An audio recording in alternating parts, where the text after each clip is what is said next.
ဟုတ်ပြီကျွန်တော်ခုနဗောနော်ပထမဒီဗီဒီယိုထုတ်တဲ့ပထမဗီဒီယိုမှာကျွန်တော်ပြောခဲ့တဲ့ဒီဗောနော်ဟုတ်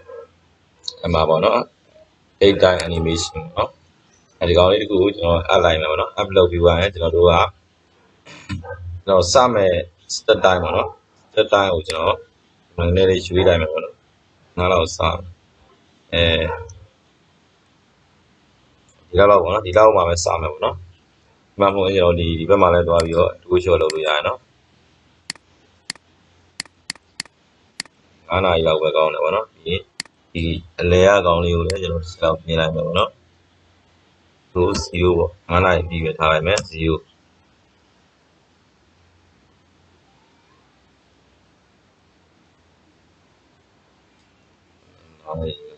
တော့အချိန်ကိုတော့ဝယ်ထားလိုက်မယ်ဗောနော် set time နဲ့ကျွန်တော်ဒီမှာဗောနော် m time နဲ့ပြီးပြီးလိုက်ဆိုရင်ဒီကောင်ချက်လောက်မှတ်လိုက်ရင်သူကဒီလိုလေးဗောနော်အဲ့ချိန်မှာကျွန်တော်တို့ကဘာဖြစ်လဲဆိုလို့ရှိရင်သူ့ရဲ့ဒီကောင်နာဗောနော်အချိန်ကအရန်နေလုံးနေဗောနော်အဲ့ဒါဆိုရင်ကျွန်တော်တို့ဒီမှာ duration ဗောနော် duration မှာကျွန်တော်ဘယ်လောက်ထားခြင်း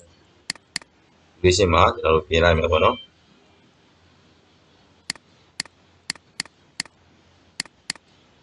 10လောက်ထားကြည့်လိုက်မယ်ဗောနော်အဲ့ဒါဆိုရင်စနေပြန်ဖွင့်လိုက်မယ်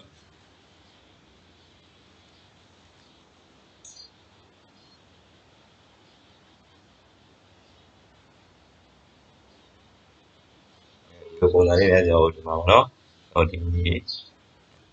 daytime ဗောနော်ဒီမှာဆိုလို့ရှိရင်မှ daytime animation မှာကျွန်တော်တို့ဒီလိုလေးသွားပြီးတော့ဗောနော်အဲ့ဒါကြတော့ကားလေးပါလေးရကြတော့ဒီလိုလေးပဲဖြစ်နေတာဗောနော်ဒီမှာကျွန်တော်တို့ကတော့ဒီမှာသုံးမရဘူးဗောနော်ကျွန်တော်ဒီမှာရှိရဗောနော်ဒီမှာဗော press animation လို့ပါလို့ဗောနော်ဒီကောင်လေးပြန်ပြီးတော့ထပ်တွင်းရသေးတာဗောနော် install လုပ်ပြီးတော့အဲ့လိုဆိုရင်တော့ကျွန်တော်ကဒီကားတွေကိုပါလုပ်လို့ရကားတွေမောင်းနေတာဗောနော်ဟိုနေပါနေနဲ့ဗောနော်သူမောင်းနေတာဗောဒီကားတွေဆိုရင်ရက်မယ်ဗောနော်မောင်းမယ်အလှည့်ကြမောင်းတဲ့ဟာကြီးလုပ်လို့ရတယ်ဗောနော်တော့ဒီကောင်ကတော့ဒီမှာသွင်းမှုအဆင်ပြေဗောနော်သွင်းမှုအဆင်ပြေဆိုဝယ်တဲ့ဟာတွေများနေတဲ့အတွက်ဒါကတော့မပြတော့ဘူးဗောနော်ဟုတ်ပြီဒါဆိုရင်တော့ဒီပုံစံလေးနဲ့ကျွန်တော်တို့လိုချင်တဲ့ဗောနော်အချိန်ကနေစပြီးတော့ဆုံးမဲ့အချိန်ဗောနော်9 နာရီကနေစမယ်ဗောနော်9 နာရီနေစပြီးတော့ည9 နာရီဗောနော်9 နာရီအဲ့ဒီအချိန်လေးဗောနော်ဒီ duration မှာကိုနေတဲ့ချိန်နဲ့ထပ်ပြီးတော့တိုးဝင်ဗောနော်20လောက်ထားကြည့်လိုက်ရင်သူကနည်းနည်းပိုနှေးသွားမှာဗောနော်အဲ့အစားကြည့်မယ် store လုပ်ပြီးတော့နော်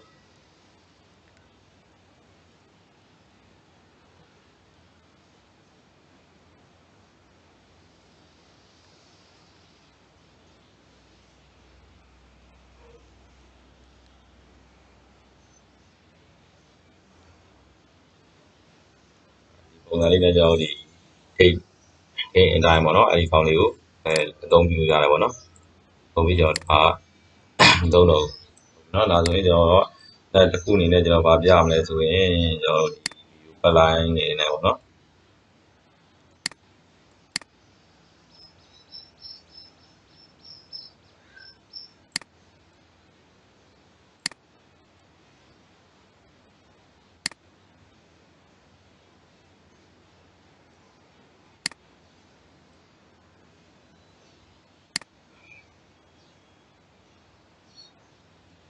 ခုမှဆိုကြပါစို့ကျွန်တော်တို့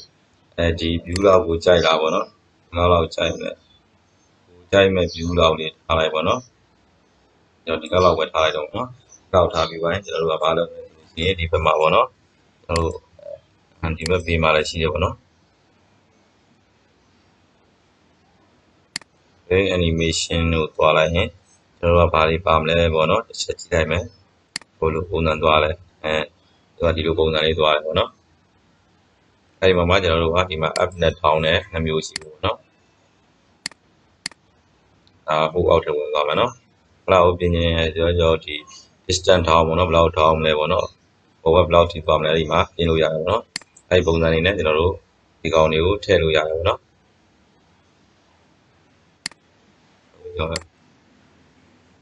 ဒီကောင်လည်း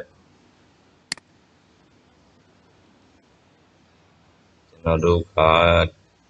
ဘက်မှာ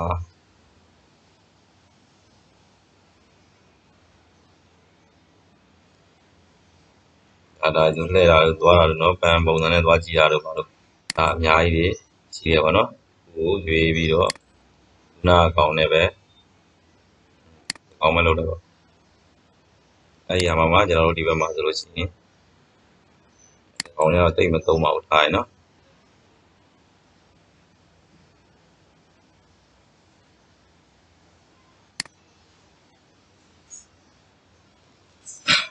ဒါဒီပေါ့နော်ကျွန်တော်ဒီပုံစံလေးကိုယူလိုက်မယ်ဒီတော့ပေါ့ဘူးပဲပေါ့နော်ကောင်းတယ်အကောက်ပဲယူလိုက်ကောင်းနေတော့20လောက်ထားကြည့်တယ်ပေါ့နော်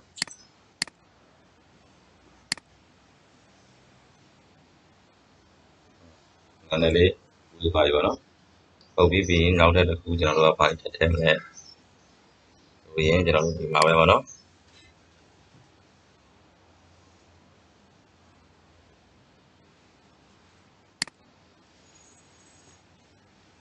ဟောဒီကောင်းထည့်လိုက်မယ်ပေါ့နော်ဒီဘက်ပြီးကကင်မရာဘက် animation ပေါ့နော်အဲဒီကောင်ထည့်လိုက်မယ်ဒီပုံယူထားပြီပေါ့နော်ဒီပုံယူပြီးသွားပြီဆိုတော့ကျွန်တော်တို့ကသွားတဲ့ view ပေါ့နော်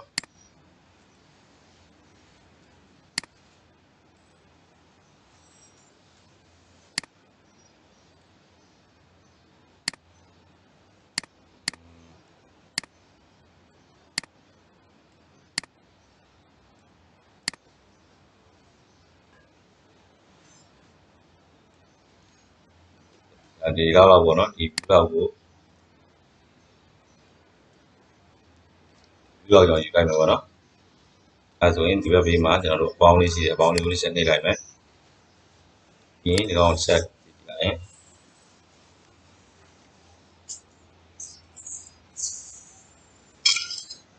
ဒီပြနေပေါ့နော်အဲ့ဒီဟာမှာကျွန်တော်တို့ကလည်းဒီကောင်သွားပြီးတော့ကျွန်တော်တို့ maturation မှာသွားပြီးတော့အဲ့ဒီထည့်မြင်လိုက်မယ်ပေါ့နော်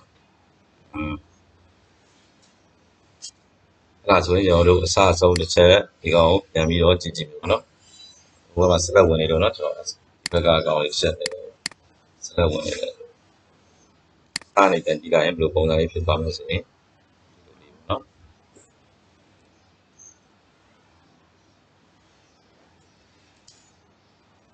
ပြီးရင်ကျွန်တော်နောက်တစ်ဆင့်နေနဲ့ဘယ်ကိုသွားမလဲဆိုရင်ဒီပေါ့နော်ဒီလမ်းဆောင်သွားမယ်ပေါ့နော်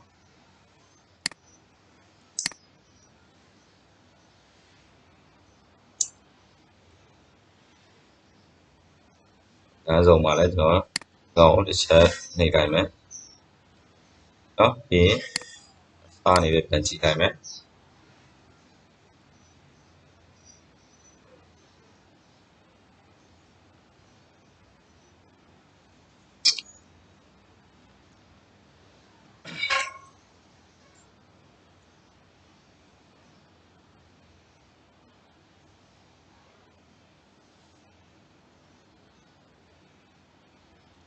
ဒီကောင်ဒီထိရောက်သွားပြီပေါ့နော်နောက်ထပ်တစ်ဆင့်အနေနဲ့ကျွန်တော်ဘယ်ကိုသွားကြည့်မလဲဆိုတော့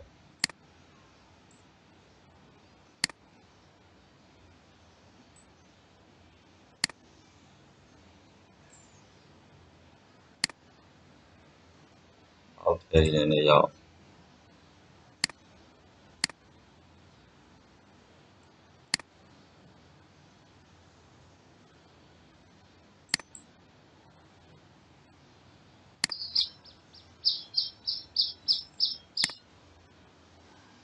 နားလောက်ဒီပေါ့နော်ဒီနားလောက်ကိုပုံထည့်ယူလိုက်မယ်ပြီးရင်ကျွန်တော်တို့ကဒီကောင်ကို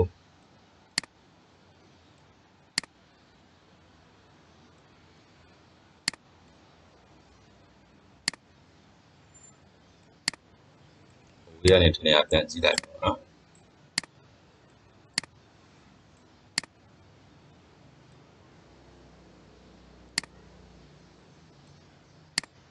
ခုပေါ့နော် view တစ်ချက်ပေါ့နော်ကိုအောက်မှတင်တဲ့ view မျိုးလေးရွေးလိုက်ပေါ့နော်အဲ့ဒီမှာဒီကိုနော်ဟုတ်ပြီဒါဆိုရင်ကျွန်တော်အစနဲ့ဆက်လောက်ပြန်ပြီးတော့ကြည့်လိုက်မယ်ပေါ့နော်အခုထပ်တိုးပြီးသွားပြီဆိုတော့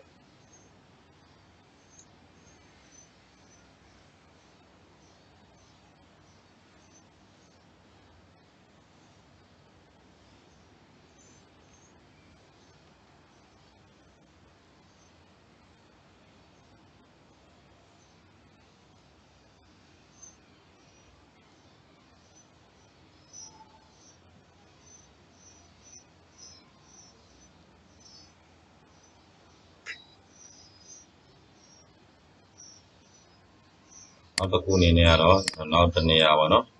ဒီတစ်နေရာရွေးလိုက်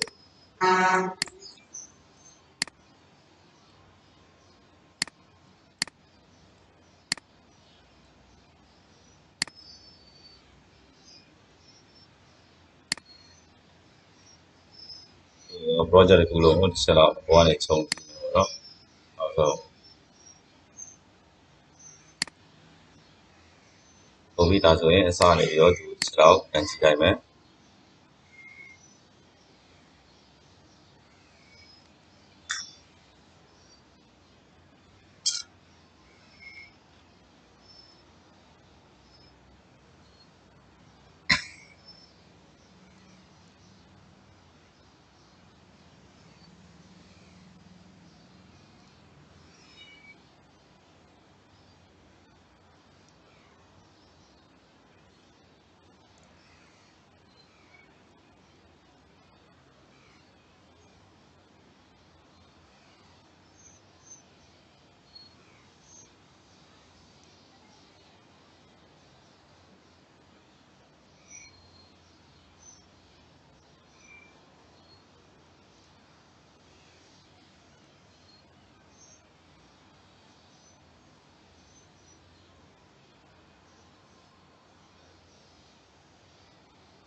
ဒီလိုပုံစံနဲ့ပေါ့နော်ကျွန်တော်တို့ဗီဒီယိုဖလန်ကောင်းနေနဲ့ကျွန်တော်တို့ဗီဒီယိုဖိုင်လေးထုတ်လို့ရတယ်ပေါ့နော်နောက်တဲ့ဒီမှာလဲဓာတ်ပါရှိတယ်ပေါ့နော်ဒါရေးဟိုကနေကိုတော့စမ်းကြည့်လိုက်ပေါ့နော်ဒီဘက်ဒီမှာတချို့ဟာရကြတော့ဒီမှာလဲဆိုကျွန်တော်က license ဘာရှင်းလည်းမဟုတ်ဘူးတချို့ဟာရကြတော့ထပ်ပြီးတော့ဝယ်သုံးရတဲ့ဟာတွေတဲ့အတွက်ကျွန်တော်ဒီဘက်မှာဆိုလို့ရှိရင်ဒီကောင်လေးဆိုလို့ရှိရင်ကျွန်တော်သုံးမရဘူးပေါ့နော်ဒါတွေကတော်တော်သုံးဝင်တဲ့ကောင်လေးပေါ့နော်သူက solution ဆိုတဲ့ကောင်လေးဒါဆိုရင်သူလည်းခုနလိုပဲကျွန်တော်တို့က view file ထုတ်မယ်ပေါ့နော်။ကောင်းနေသွားပြီးတော့ကျွန်တော်တို့အဲ့တော့ desktop မှာတင်ထားတဲ့တော့ view file number 1နဲ့ပေါ့နော်ပုံမယ်ပေါ့နော်။ပုံပြီးသားဆိုရင်ကျွန်တော် set ဒီမှာ report လုပ်လိုက်မယ်ပေါ့နော်။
ဗီဒီယိုဖိုင်ဒီထုတ်တာလေးကတော့နည်းနည်းလေးတော့ကြားလိုက်ပေါ့နော်။နည်းနည်းလေးတော့စောင့်ပြီးတော့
ဘာဖြစ်ဆိုရင်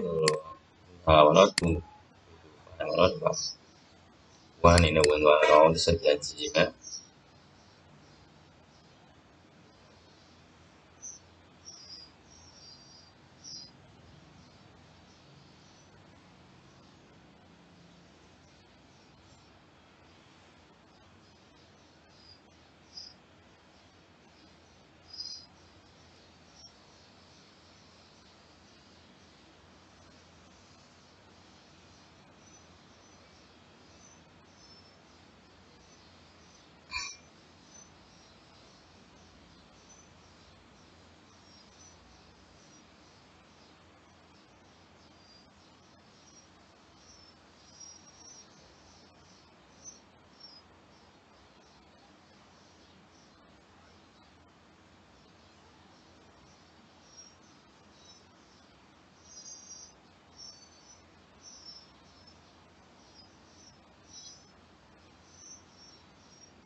ဒီဒါဆိုရင်တော့ကျွန်တော်ဒီ new town ဒီ